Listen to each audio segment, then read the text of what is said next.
विषय विज्ञान राष्ट्रीय उपलब्धि सर्वेक्षण परीक्षा 2021 का प्रथम प्रश्न पत्र का हल लेकर आए हैं, जिसका भाग 1 प्रश्न क्रमांक 1 से 30 तक का हमने भाग 1 में हल कर चुका है, जिसका लिंक आपको डिस्क्रिप्शन में मिल जाएगा। और गणित के भी सभी पार्ट का लिंक आपको डिस्क्रिप्शन में मिल जाएगा। यहाँ से हम प्रश्न क्रमांक 30 के बाद 31 से देखते हैं। तो प्रश्न क्रमांक 31। फ्रेंड्स, इसके पहले यदि आपने चैनल को सब्सक्राइब नहीं किया है तो प्लीज़ चैनल को सब्सक्राइब कर लें और बेल आइकन की घंटी को ज़रूर प्रेस करें। तो देखिए, हमारे पास प्रश्न क्रमांक 31 लिखा हुआ है कि एक पारितंत्र में अपघटक का चयन करें। तो एक पारितंत्र में अपघटक, यहाँ पर अपघटक जो होगा वो होगा कवक। ठीक है। फिर है प्रश्न क्रमांक 32 कि टिहरी तथा अलमती जैसे अनेक बांधों की ऊंचाई बढ़ाने के अनेक प्रयास किए गए। निम्नलिखित में से उन सही कथनों का चयन कीजिए जो बांधों की ऊंचाई बढ़ाने का परिमाण हो सकते हैं। तो यहाँ पर देखिए, पहला ऑप्शन दिया, क्षेत्र की स्थलीय वनस्पति तथा जीव जंतु पूर्णतः नष्ट हो जाएंगे। फिर है क्षेत्र में रहने वाले व्यक्तियों एवं घरेलू जानवरों का विस्थापन होगा। उसके बाद दिया है वनों का कटाव होगा। चौथा दिया है क्षेत्र प्रदूषित हो सकता है। तो यहाँ पर फ्रेंड्स पहला भी सत्य हो जाएगा क्योंकि वनस्पति और जीव जंतु नष्ट हो जाएंगे। दूसरा भी सत्य होगा कि क्षेत्र में रहने वाले जो व्यक्ति है उनको विस्थापन करना होगा। और तीसरा भी सत्य है, वनों का कटाव होगा। तो हमारा ऑप्शन नंबर 2 सत्य हो जाएगा। फिर है प्रश्न क्रमांक 33। चिपको आंदोलन में कौन महत्वपूर्ण संदेश संप्रेषित किया गया। तो वन संरक्षण प्रयासों में समुदाय को सम्मिलित करना, वन संरक्षण प्रयासों में समुदाय को उपेक्षित करना। तो फ्रेंड्स पूरा समुदाय वहाँ सम्मिलित था वन संरक्षण में, तो हमारा ऑप्शन नंबर 1 सत्य होगा। फिर निम्न आरेख मनुष्य में लिंग निर्धारण का प्रारूप दर्शाता है। कौन सा दर्शाएगा? यहाँ पर देखिए, हमारे पास आरेख दिए हुए हैं और हमको पूछा है कि कौन सा लिंग निर्धारण का प्रारूप को दर्शाता है। तो इसका आ जाएगा हमारे पास आंसर चौथा, फर्स्ट लड़की और फोर्थ लड़का। देखिए, फर्स्ट जब एक्स होते हैं तो क्या होती है? लड़की होती है। ठीक है। और एक्स वाई होते हैं तो क्या होता है? लड़का होता है। ठीक है। तो ये दर्शाता है फर्स्ट लड़की को और फोर्थ लड़का को। ये संतति, ये फोर्थ और ये फर्स्ट। ठीक है। नेक्स्ट क्वेश्चन, प्रश्न क्रमांक 35। क्या दिया है? चित्र में दिखाए जंतु के लक्षणों का प्रेक्षण करके इसका वर्णन कीजिए। लक्षणों का प्रेक्षण करके इसका वर्ग चुनिए। तो वर्ग चुनने में हमारे पास क्या दिया है? ये दिया हुआ है जंतु। तो ये जंतु फ्रेंड्स कौन सा है? आर्थ्रोपोडा है। तो आर्थ्रोपोडा आ जाएगा इसका आंसर। फिर है प्रश्न क्रमांक 36। उर्वरक के संदर्भ में सही कथन को बताएं। तो उर्वरक के संबंध में सही कथन यहाँ से चयन करना है हमको। हमारे पास दिया हुआ है, उर्वरक व्यावसायिक तौर पर निर्मित पौधों के पोषक तत्व है जो नाइट्रोजन, फास्फोरस और पोटेशियम की आपूर्ति करते हैं। सही है ये। ठीक है, फर्स्ट सही है। फिर है कि उर्वरकों में उच्च मात्रा में जैविक पदार्थ और न्यून मात्रा में पोषक तत्व उपस्थित होते हैं। ये नहीं हो सकता। फिर यह रेतीली मृदा की जल धारण क्षमता को बढ़ाता है। ये भी सत्य है। यह उत्तम वानस्पतिक वृद्धि को सुनिश्चित करता है और यह स्वस्थ पौधों की उन्नति प्रदान करता है। तो यहाँ पर रेतीली ये नहीं आएगा फ्रेंड्स, ये चौथा आएगा। ठीक है। तो फर्स्ट और फोर्थ ये आ जाएगा ऑप्शन नंबर 3 में। उसके बाद है प्रश्न क्रमांक 37 में देखिए, निम्नलिखित में से कौन सा खनिज पदार्थ विभिन्न जंतुओं के अंतः कंकाल तथा बाह्य कंकाल का निर्माण करता है। तो ये आ जाएगा कार्बोनेट के लवण। ठीक है। फिर 38 प्रश्न क्रमांक जैव विविधता के संदर्भ में निम्नलिखित में कौन सही है? तो यह किसी क्षेत्र में उपस्थित पादपों तथा जंतुओं की विभिन्न प्रजातियों का घोतक है। जैव विविधता का मतलब विभिन्न प्रजातियों का एक साथ सम्मिलित होना। ठीक, तो ये फर्स्ट ही हमारा सही हो जाएगा। उसके बाद प्रश्न क्रमांक 39 में लिखा है कि एक गांव में स्वच्छ सुरक्षित पेयजल की कमी है। इस गांव में निम्नलिखित में से किस रोग को फैलने की संभावना रहेगी? तो यहाँ पर हैजा फैलने की ज़्यादा संभावना है। जहाँ पर गंदगी रहती है वहाँ पर हैजा फैलता है। ठीक, तो हैजा आ जाएगा आंसर। फिर प्रश्न क्रमांक 40 अधिकांश पादप पशुओं के आहार या चारे का कार्य करते हैं। निम्न में से किसे सामान्य चारे के रूप में प्रयोग किया जाता है? मूंगफली को, सेम को, बरसीम को और चना को। तो इसका उत्तर आ जाएगा हमारा बरसीम। ठीक है, अगला है प्रश्न क्रमांक 41। चित्र में दर्शाए अनुसार एक क्षैतिज सतह XY पर रखे, एक क्षैतिज सतह XY पर रखे घर्षण रहित द्विआणत तल AOB, द्विआणत तल AO और AB पर विचार करें। एक कांच की गोली आणत तल OA के बिंदु P से छोड़ी जाती है। यहाँ से एक गोली छोड़ी जाती है नीचे, तो यह तल OB पर H ऊंचाई तक पहुँचती है, OB। तो देखिए फ्रेंड्स, ये यहाँ तक ऐसी आएगी और रिटर्न यहाँ तक जाएगी और फिर रिटर्न आएगी। तो अब OB को पहले OC तक तथा इसे बाद में OD तक, OC तक और बाद में OD तक झुकाया जाता है। इसके बाद ये वाले जो तल है इसको यहाँ तक झुका देते हैं, उसके बाद में इसको यहाँ तक झुका देते हैं और गोली को पुनः उसी ऊंचाई से छोड़ा जाता है और गोली को यहीं से छोड़ा जाता है हर स्थिति में। तब कहता है तल OB की स्थिति में अधिकतम है, तल OB स्थिति में अधिकतम है, तल की OC स्थिति में अधिकतम है और OD स्थिति में अधिकतम है। सब तल की सभी स्थितियों में समान है। मतलब जब हम यहाँ से गोली छोड़ेंगे तो इस तल में यहाँ तक जाएगी, सबसे अधिक ऊंचाई रहेगी, या इसमें अधिक ऊंचाई पर जाएगा या इसमें अधिक ऊंचाई पर जाएगा। तो ये हमको बताना है। तो ये फ्रेंड्स क्या होगा कि सभी स्थितियों में समान रहेगा, तल की सभी स्थितियों में समान रहेगा। ये ऑप्शन नंबर 4 सही होगा। ठीक है, नेक्स्ट क्वेश्चन हमारे पास प्रश्न क्रमांक 42। क्या दिया हुआ है कि एक दृष्टि दोष वाले व्यक्ति को कोई डॉक्टर 2.5 डायोप्टर क्षमता का लेंस निर्धारित करता है। इस लेंस प्रकार तथा फोकस दूरी क्या होगी? इस लेंस का प्रकार और फोकस दूरी क्या होगी? तो फ्रेंड्स ये होगा अवतल लेंस और इसकी जो फोकस दूरी होगी ऋण 40 सेंटीमीटर होगी। ठीक है, उसके बाद है प्रश्न क्रमांक 43 में देखिए क्या लिखा हुआ है कि एक बेलनाकार चालक का प्रतिरोध 18 ओम है। इसे 3 बराबर भागों में काटा जाता है। यदि तीनों भागों का पार्श्व क्रम में जोड़ा जाए तो संयोजन तुल्य प्रतिरोध होगा। तो फ्रेंड्स इसका जो तुल्य प्रतिरोध हो जाएगा ये 2 ओम होगा। ठीक है, हल करने पर ये 2 ओम आता है। देख लीजिए, इसका हल भी मैं बता देता हूँ आपको। देखिए क्या है, जब 3 भागों में इसको बांटेंगे हम यहाँ पर, तो प्रत्येक भाग क्या हो जाएगा 6 ओम का हो जाएगा और इसको समांतर या पार्श्वक्रम में जोड़ेंगे तो 1/4 बराबर 1/6 धन 1/6 धन 1/6 बराबर 3/6, यानी उत्तर क्या हो जाएगा 2 ओम।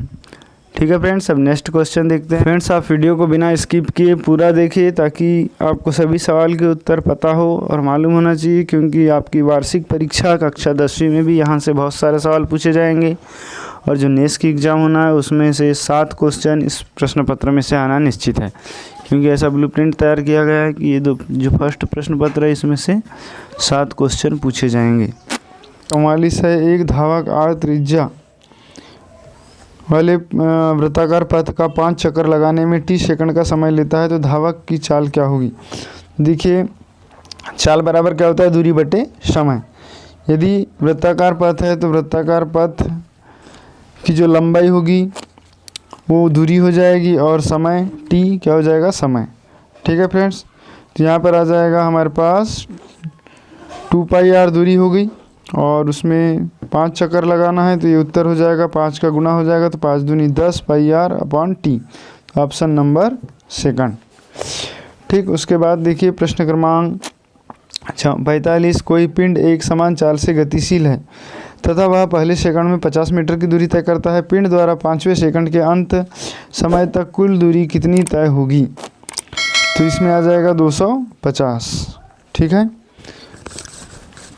अगले बार में देखिए 5 सेकंड में, 1 सेकंड में वो क्या कहता है 50 मीटर, तो 5 सेकंड तो 50 गुणित 5 तो बराबर हो जाएगा 250 मीटर। ठीक, नेक्स्ट क्वेश्चन हमारे पास है प्रश्न क्रमांक 46, किसी दर्पण द्वारा बना प्रतिबिंब वस्तु के आकार के समान एवं उल्टा है। जो प्रतिबिंब बन रहा है वस्तु के आकार के बराबर है, समान है और कैसा बना है, उल्टा है। फ्रेंड, जब उल्टा प्रतिबिंब बनता है तो ये केवल अवतल दर्पण में बनता है। ठीक है, तो इसका उत्तर हो जाएगा अवतल दर्पण। इसके बाद है प्रश्न क्रमांक 47, यल लंबाई तथा ए अनुप्रस्थ काट के क्षेत्रफल वाले किसी चालक का प्रतिरोध आर है। चालक के पदार्थ की विद्युत प्रतिरोधकता ओम है को व्यक्त कैसे करेंगे? तो जो विद्युत प्रतिरोधकता है इसको हमको कैसे व्यक्त करना है, यहाँ पर हमारे पास 4 ऑप्शन दिए हुए हैं। तो इसमें से हमारा आ जाएगा option number 4, R A upon L C, जो रो या ओम बराबर क्या हो जाता है, आर ए अपॉन एल। ठीक, फिर नेक्स्ट क्वेश्चन है प्रश्न क्रमांक 48, निम्नलिखित में से जड़त्व के बारे में कौन सा कथन सही है? जड़त्व के बारे में कौन सा कथन सत्य है? तो क्या लिखा है, सभी वस्तु का जड़त्व समान होता है कि जितनी भारी वस्तु जड़त्व कम होता है। देखिए ऑप्शन नंबर 4, वस्तु जितनी भारी होती है उसका जड़त्व उतना ही अधिक होता है। ठीक है, उसके बाद है प्रश्न क्रमांक 49, क्या लिखा है कि निम्नलिखित सारणी में वस्तुएं ए बी सी डी द्वारा प्रथम, द्वितीय, तृतीय एवं चतुर्थ सेकंड में तय की गई दूरियां दी गई हैं। कौन सी वस्तु एक समान गति में है? हमको बताना है कि कौन सी जो वस्तु है वो एक समान स्थिति में है। तो देखिए यहाँ पर ऑलरेडी दिखाई दे रहा है कि ये 10 सेकंड 10 सेकंड 10 सेकंड 10 सेकंड सभी में सेम समय है। तो ऑप्शन नंबर क्या आ जाएगा, सी, मतलब थर्ड, ऑप्शन नंबर 3। ठीक है फ्रेंड्स, नेक्स्ट क्वेश्चन प्रश्न क्रमांक 50, क्या लिखा है, 10 N का कोई न्यूटन का कोई बल किसी वस्तु पर लगाया गया है। वस्तु बल की दिशा में 2 मीटर की दूरी तक विस्थापित होती है। बल द्वारा किया गया कार्य क्या होगा? तो बल द्वारा कार्य होगा 20 जूल का होगा।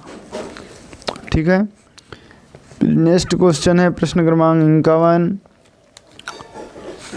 चित्र में दर्शाए गए अनुसार कोई चालक ए बी चुंबक एम के चुंबकीय क्षेत्र में रखा गया है। देखिए ये ए बी छड़ है और ये चुंबकीय क्षेत्र है, यहाँ पर इसको रखा गया है। एम चुंबक है, इसके चुंबकीय क्षेत्र में रखा गया है। इस स्थिति में निम्नलिखित में से कौन सा कथन सत्य होगा या कौन सा कथन लागू नहीं होता है? तो देखिए यहाँ पर हमारे पास 4 ऑप्शन दिए हुए हैं। तो इसका हमारा क्या आ जाएगा, चारों ऑप्शन को आप पढ़ लीजिए। ए बी विद्युत विस्थापन विद्युत लागू नहीं होगा। तो फ्रेंड्स ये वाला लागू नहीं होगा, ऑप्शन नंबर 3, ए बी के विस्थापन की दिशा फ्लेमिंग के दक्षिण हस्त नियम द्वारा ज्ञात की जा सकती है। ये लागू नहीं होगा, बाकी सभी लागू होगा। विद्युत धारा प्रवाहित होने पर ए बी विस्थापित हो जाएगा। विद्युत धारा का मान बढ़ने पर ए बी का विस्थापन बढ़ जाएगा। विद्युत धारा की दिशा विपरीत करने पर ए बी के विस्थापन की दिशा विपरीत हो जाएगा। मात्र ये असत्य है। तो ऑप्शन नंबर 3 यहाँ पर सत्य हो जाएगा। ठीक है, फिर प्रश्न क्रमांक 52, लकड़ी का एक गुटका जल में तैर रहा है। गुटके पर लगने वाला उत्प्लावन बल है। तो गुटके पर जो उत्प्लावन बल लग रहा है वो ऊपर की ओर लगेगा, है ना, और विस्थापित जल के भार के बराबर लगेगा। तो ऑप्शन नंबर 4 सत्य हो जाएगा। फिर हमारे पास नेक्स्ट क्वेश्चन आता है 53, कि 2 बिंदुओं के बीच विभवांतर 2 ओल्ट है। 0.1 किसी का कोई आवेश एक बिंदु से दूसरे बिंदु तक ले जाया जाता है, इस प्रक्रम में किया गया कार्य कितना होगा? तो इसमें किया गया कार्य होगा 0.2 जूल का होगा। ठीक है, उसके बाद है अगला क्वेश्चन, प्रश्न क्रमांक 54। किसी विद्युत परिपथ में लघुपतन में विद्युत धारा अकस्मात, तो विद्युत धारा अकस्मात क्या हो जाती है? अधिक हो जाती है तथा फ्यूज तार पिघल जाते हैं। ठीक है, आपने भी देखा होगा घरों में विद्युत तार फ्यूज तार पिघल जाते हैं। ठीक है, नेक्स्ट क्वेश्चन है,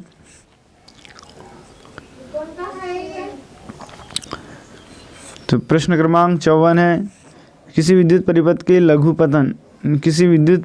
के लघुपतन में विद्युत धारा अकस्मात क्या हो जाती है? अधिक हो जाती है, क्योंकि विद्युतमय तार और उदासीन तार एक दूसरे के सीधे संपर्क में आ जाते हैं। प्रश्न क्रमांक ऑप्शन नंबर 3 सत्य हो जाएगा। फिर है प्रश्न क्रमांक 55। क्रिकेट की किसी गेंद को ऊर्ध्वाधर दिशा में ऊपर की ओर फेंका गया है, निम्न में से कौन सा ग्राफ गेंद की स्थितिज ऊर्जा में इसकी ऊंचाई में वृद्धि के साथ परिवर्तन को सही दर्शाता है? तो फ्रेंड्स ये देख लेते हैं चारों चार्ट यहाँ पर। देखिए जो सही दर्शा रहा है ये ऑप्शन नंबर बी का ग्राफ दर्शा रहा है। ठीक है, तो ये हमारा आ जाएगा 2। ठीक है, प्रश्न क्रमांक 56 है, प्रकाश के कोई किरण वायु से जल में और फिर जल से कांच में गमन करती है, किरण मुड़ जाती है। तो किरण कैसी मुड़ जाएगी? देखिए उसका एक बार क्या हो रहा है, प्रकाश में अपवर्तन हो रहा है, फिर से अपवर्तन हो रहा है और यहाँ से फिर परावर्तन, अपवर्तन ही हो रहा है, मतलब 2-3 बार अपवर्तन हो रहा है इसका। तो इसके लिए इसकी जो हो जाएगा हमारे पास जल तथा कांच दोनों में अभिलंब की ओर झुक जाएगी। जब अपवर्तन होता है जब तो सघन माध्यम में जब प्रवेश करती है तो क्या होती है कि अभिलंब की ओर झुक जाती है। ठीक है फ्रेंड्स, तो हमारा ऑप्शन नंबर 2 सत्य हो जाएगा। इसके बाद है प्रश्न क्रमांक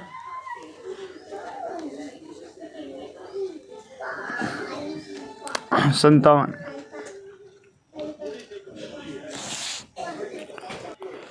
प्रश्न 57 है, किसी समतल सतह पर कोई ध्वनि तरंग एओ बिंदु O पर चित्र में दर्शाए अनुसार आपतित है। एओ ये आपतित है यहाँ पर और इधर से परावर्तित होगी। तरंग OB के अनुदिश परावर्तित होती है। चित्र में दर्शाए कोणों के बीच क्या संबंध होगा? मतलब कोण नंबर 2 और कोण नंबर 3। उसी प्रकार कोण नंबर 1 और कोण नंबर 4। तो फ्रेंड्स ये क्या हो जाएंगे? कोण नंबर 2 और 3 दोनों कैसे होंगे? बराबर होंगे, क्योंकि आपतन कोण और परावर्तन कोण दोनों आपस में बराबर होते हैं। तो ऑप्शन नंबर 2 सत्य हो जाएगा। उसके बाद प्रश्न 58 में हमारे पास क्या दिया हुआ है कि चित्र में दर्शाए परिपथ में धारा I का मान क्या होगा? तो धारा I का मान देखिए यहाँ पर दिया हुआ है 10 ओम, ये भी 10 ओम का समांतर श्रेणी में जुड़े हुए हैं। 2 उल्ट का है यहाँ पर, तो हमारा ऑप्शन नंबर 4 सही हो जाएगा। यहाँ पर 0.04 एम्पियर की धारा यहाँ प्रवाहित होगी I का मान। ठीक है, ये कैसे होगा देखो। फिर प्रश्न क्रमांक 59, किसी गेंद को ऊंचाई से गिराया गया है, गेंद 4 सेकंड में चली गई दूरी जी बराबर 10 मीटर प्रति सेकंड लीजिए, तब हमारे पास इसका जो आंसर है वो हो जाएगा, हल करने पर हमारे पास निकलता है 80 मीटर। ठीक है, क्योंकि गेंद द्वारा चली गई दूरी का सूत्र लगाएंगे।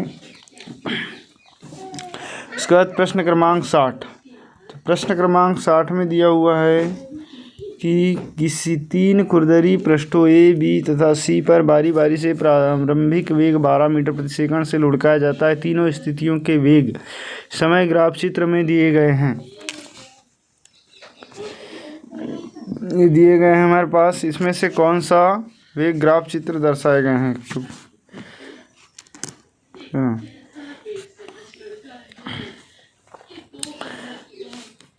इसका ऑप्शन नंबर चौथा सत्य हो जाएगा। प्रश्न सी द्वारा लगाया गया बल अधिकतम होगा, क्योंकि यहाँ पर जो ऑप्शन नंबर हमारे पास क्या दिया हुआ ये सी, इसके द्वारा लगाया गया जो बल है सबसे अधिक होगा, इसीलिए ऑप्शन नंबर 4 तो सही होगा। ठीक है फ्रेंड्स, वीडियो पसंद आ रहा हो तो प्लीज़ इसे लाइक कर ले और चैनल को सब्सक्राइब कर ले, ताकि इसी प्रकार की वीडियो की नोटिफिकेशन आप तक पहुँच सके।